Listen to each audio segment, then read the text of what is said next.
அட என்னய்யா இது? இன்னைக்கு சிஎஸ்கே ஆரம்பிச்ச ஸ்பீடுக்கு ஈஸியா 200 ரன்னுக்கு மேல எடுப்பாங்கன்னு பார்த்தா, கடைசியில 192 ரன் தான் வந்து எடுத்திருக்காங்க. இந்த ஸ்கோர வச்சு இன்னைக்கு கேகேஆர வீழ்த்திருவாங்களா? இப்படி வந்து சொல்ற மாரி தான் இன்னைக்கு சிஎஸ்கேவோட பேட்டிங் வந்து இருந்துச்சுங்க. இன்னைக்கு சிஎஸ்கே தான் வந்து ஃபர்ஸ்ட் பேட்டிங் பண்ணாங்க. இன்னைக்கு ருத்ராஜ் காயக்வாட், சஞ்சு சாம்சன் இவங்களோட பார்ட்னர்ஷிப் வேற லெவல்ல வந்து இருக்கும். இதுக்கு முன்னாடி தான் ருத்ராஜ் காயக்வாட் சொதப்புனாரு. இன்னைக்காவது நல்ல ஒரு பெர்ஃபார்மன்ஸ குடுப்பார்ன்னு பார்த்தா, மனுஷன் இன்னைக்கு அங்குல் ராயோட பால்ல ரொம்ப வேகமா அவுட் ஆயிட்டாருங்க.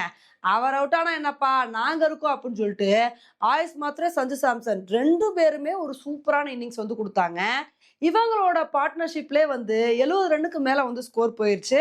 ஒரு நல்ல பார்ட்னர்ஷிப் வந்து கண்டினியூ பண்ணாங்க. இதை பார்த்தோன்னே நம்ம என்ன எதிர்பார்த்தோம் அப்படின்னா இந்த பார்ட்னர்ஷிப் மட்டும் அப்படியே கண்டினியூ ஆச்சு, ஈஸியா சிஎஸ்கே 200 ரன்னுக்கு மேல எடுத்துட்டு போயிட்டே இருப்பாங்க அப்படின்னு தான் வந்து எதிர்பார்த்தோம். அப்பதாங்க வைபவ் வராரா ஆயுஷ் மாத்திரையோட விக்கெட்டை வந்து எடுத்தாரு. அதுக்கப்புறம் சஞ்சு சாம்சன் வந்து 40 ரன்னுக்கு மேல எடுத்து நல்ல இன்னிங்ஸை கொடுத்துட்டு இருந்தாரு. மனுஷன் ஹாஃப் செஞ்சுரி அடிச்சிருவாருன்னு நினைக்கும் போது அவரும் ஒரு கட்டத்துல வந்து அவுட் ஆயிட்டாரு. அதுக்கப்புறம் வந்து பார்த்தீங்கன்னா, டெவால் பிரேவிஸ் அதுக்கப்புறம் சர்ஃப்ராஸ் கான் 2 பேரும் நல்ல ஒரு இன்னிங்ஸ் வந்து குடுத்தாங்க. சர்ஃப்ராஸ் கான் வந்து மனுஷன் வந்து அதிரடி காட்டினாரு.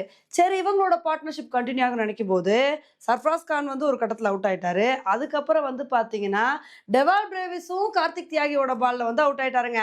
அப்புறம் சிவம் துபே, ஜேமி ஓர்டன் இவங்க 2 பேரும் கடைசி வரைக்கும் நின்னு விளையாண்டு, இன்னைக்கு சிஎஸ்கே 20 ஓவர் முடிவுல 192 ரன் வந்து எடுத்திருக்காங்க. உண்மையிலே இந்த ஸ்கோர பார்க்கும்போது நல்ல ஒரு டீசென்ட்டான ஸ்கோர் மாரி தெரியலாம். ஆனா, இன்னைக்கு சிஎஸ்கே ஆரம்பிச்ச ஸ்பீடுக்கு இந்த ஸ்கோர் ரொம்ப கம்மி அப்படின்னு தாங்க வந்து சொல்லணும். ஏன்னா ஸ்டார்ட்டிங்ல சிஎஸ்கே நல்ல ஒரு பேட்டிங் பெர்ஃபார்மன்ஸ் குடுத்தாங்க. அப்படியே கன்டின்யூ பண்ணி நல்லா விளையாண்டுருந்தாங்க அப்படின்னா, கண்டிப்பா ஒரு 200 ரன்னுக்கு மேல வந்து எடுத்திருப்பாங்க. ஆனா இடையில வந்து கொஞ்சம் ஸ்கோர் கம்மியாயிருச்சு. இப்ப இந்த ஸ்கோர வச்சு வின் பண்ணோம் அப்படின்னா, அதிரடியான பவுலிங் பெர்ஃபார்மன்ஸ் வந்து குடுக்கணுங்க. ஸ்டார்ட்டிங்லே கேகேஆரோட விக்கெட்ட எடுத்தா மட்டும் தான் இந்த மேட்ச வந்து வின் பண்ண முடியும். சிஎஸ்கே போன மேட்ச வின் பண்ணாங்க. இந்த மேட்சை வின் பண்ணி அப்படியே தொடர் வெற்றிய பதிவு பண்றாங்களா அப்படின்றத பொறுத்து வந்து பார்க்கலாம்.